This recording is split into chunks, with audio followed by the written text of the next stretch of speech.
Hi, I'm Craig, and I help veterans go from feeling stuck and unseen after service to living with confidence, connection, and purpose so that they can thrive in civilian life and relationships. Hey guys, thanks for coming back to the channel. I'm going to do some more videos that are much more of our edited formal status. I'll probably record those tonight and release them tomorrow. But I want to pop on here really quickly to talk to my military folks out there, to talk to all of my active duty military folks. Listen, I want to talk about the importance, really quickly, I want to talk about the importance of maintaining your record, retaining your record, maintaining your record. Now, for active duty military folks, and I know they've changed a lot over the years, but generally speaking, for active duty military folks, your record goes with you to each duty station. At least this is the way that things used to be. Your record goes with you to each duty station. Now, what I want to talk about is you having the autonomy and you being able to have the wherewithal to keep a copy of your record wherever you go. Now, back in the day, before everything became electronic, it was difficult, I think, to get a copy because you had to find a copy machine and do all of that stuff, right? And it was helter-skelter whether or not you'd be able to get a copy of your medical record. But nowadays, you should be able to get an electronic copy of your medical record. You can go right into your serving hospital, go right into your military hospital or the clinic that you're seen at, no matter what duty station you're at. And I would do this. I would definitely every duty station, but at least every 3 to 6 months, I would get a copy of my medical record. Why? Because you're constantly and always going to medical. Things are always changing. You're constantly always doing certain things with regard to medical. Most of the times you're going to get shots and those kinds of things in immunizations. But you want to get copies of your medical record on a routine basis because things are always changing. The benefit of this is if you can get regular copies of your medical record, then once you start putting together things that are required for your VA claim, you will have the most updated copy of your medical record, and then you will also have iterations from before in your medical record, just in case you need to be reminded of something, right? I would keep all of those things, and you can always get a copy of it. All you have to do is go into medical. They should be able to provide you a copy of your treatment record from the military while you are in. And then there's two things that I want to speak specifically to military folks about. And the two things I want to speak specifically about are, I want to speak about the separation health assessment. That's the first thing. And then the second thing is the DD2807-1, which is a report of medical history. Now, the separation health assessment is something that's relatively new. It's for the VA. It's to kind of help them decipher, along with the DOD, what your conditions were on active duty. And this becomes very, very helpful when you do benefits delivery and discharge, which we'll do a video about BDD. But it becomes really, really helpful when you do the separation health assessment, because what it allows the VA to do is it allows them to see what was freshly done right at the time that you get out. Now, this is applicable whether you only served a short amount of time, 4, 5, 6 years, whether you served what I call a mid amount of time, which is around 10 to 12 years, or whether you served the full 20 plus and retired from the military.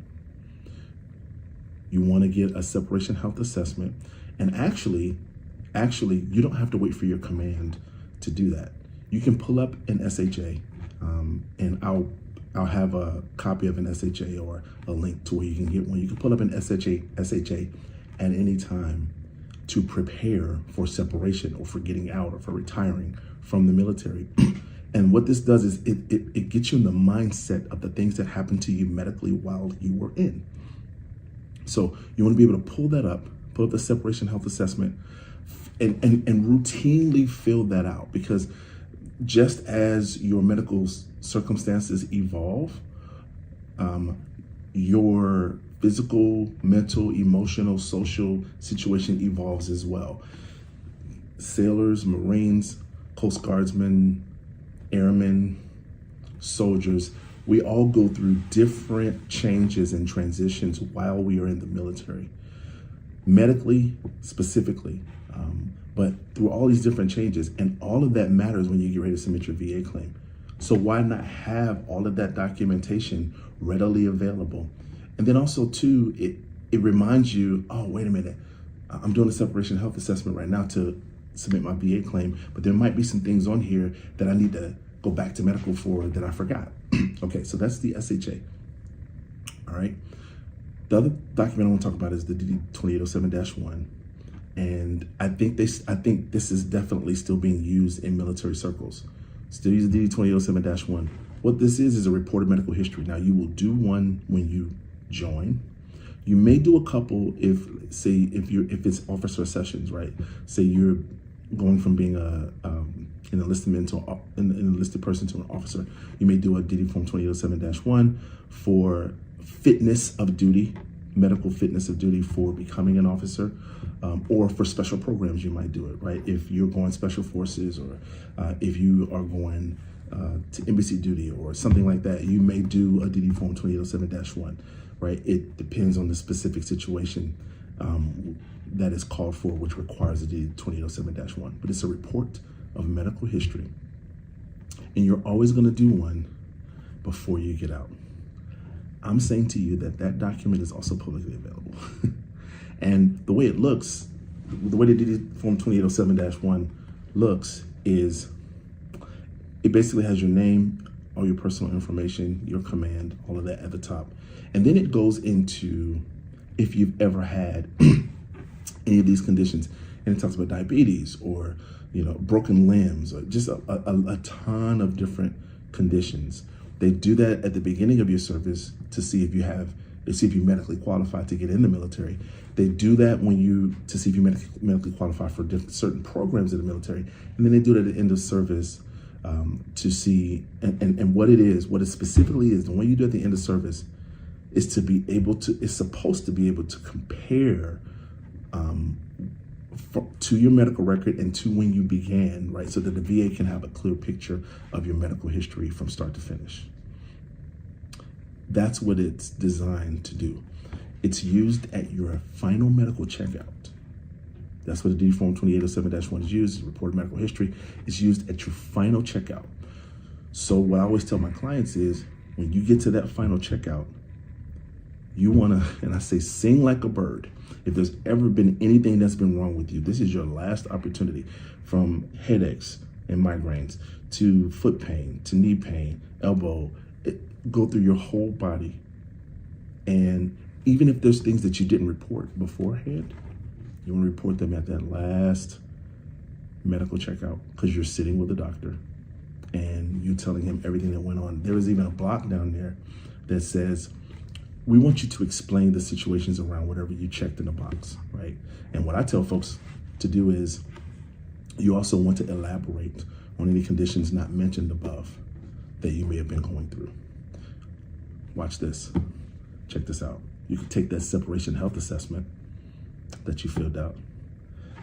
You could put it married along with the DD Form 2807-1, and you could bounce those two pieces of paper, those two pieces of documents, paperwork, off of one another, and really get a robust, full, complete review of all your medical history. So that if you decide to do BDD before you get out, guess what you now have? You have a full report of medical history. So if you wanted to do a statement at that time, referencing back to your medical records of what went on with you while you're on active duty, everything is fresh, right? You don't have to get 5-10 years down the line and try to figure out, oh man, I know something happened to me while I was in the service. I don't remember what it was. Separation health assessment. DD Form 2807-1, reported medical history. Use these tools to help you build a strong and formidable VA claim, whether you decide to do benefits delivery at discharge, or whether you decide to submit a claim post-discharge. You'll be in good condition and be in good shape. What I often tell all my military clients, because I have some military folks, In fact, I have a couple of military clients just recently that I worked with that were able to do BDD before they got out. One of them was very favorable, right? All my BDD folks are favorable because it's less of a burden of proof for the things that happen to them because they're just getting out and it's more recent. This one that I'm doing, this client that I'm working with right now, it looks to be favorable as well because we were able to line up all the documentation. We were able to do everything in the most recent way, and he can talk to mental health providers and physical health providers all in the same time frame, right? While the story is fresh in his mind.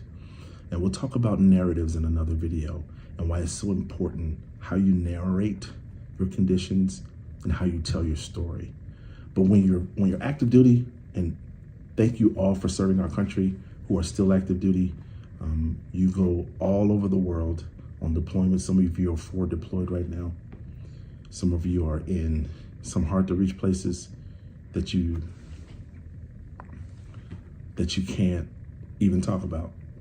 I want to let you know how much I appreciate your service. And I want to prepare you to receive the most favorable claim that you can and to get the compensation and the benefits you deserve. So I hope you guys enjoyed this video. I want this to go out to all my active duty folks. If you know somebody who is on active duty right now, who's within, I always tell people, start working on this within 3 years. If you're under the 3-year mark, that's okay. You've still got time. If you're under the 2-year mark, that's okay. You've still got time. If you're under the 1-year mark, there's some waypoints that you need to hit. For example, like the 180-day waypoint for BDD, like the 180 to 90-day waypoint for BDD, like specific documentation and paperwork that you need to get in because sometimes it takes the VA a while to process certain things. Sometimes it takes the DOD a while to process certain things for your checkout, right? You need your DD-214. So if you're under a year, it's gonna start collapsing on you, right? But we can help you with that. I know it's gonna feel like a lot, right? But the last thing you wanna be concerned about when you're about to get out is all this VA stuff in the VA claim. What I'm gonna try to do as well in the description of this video is for my active duty folks, I'm gonna try to give you, if I can find, it'd be hard to find a 36-month one. I may be able to find a 24-month one, or maybe I'll just develop a 3-year checklist, 3-year prior discharge checklist of all of the stuff you have to do, all the stuff you should do. Maybe I'll just develop that and post it, and then a 24-month one. I'll do 36-month, 24-month, 12-month, and for my late bloomers, a 6-month. I'll do it all for you, and I'll post it right here on the channel. And I'll do videos about it, whatever you need. I'm here for you. So thank you guys for watching. Thank you for supporting. Thank you for those who are subscribing. And as I always say to everyone all over the world, live royally and live well. Thanks for watching. I'll see you in the next video.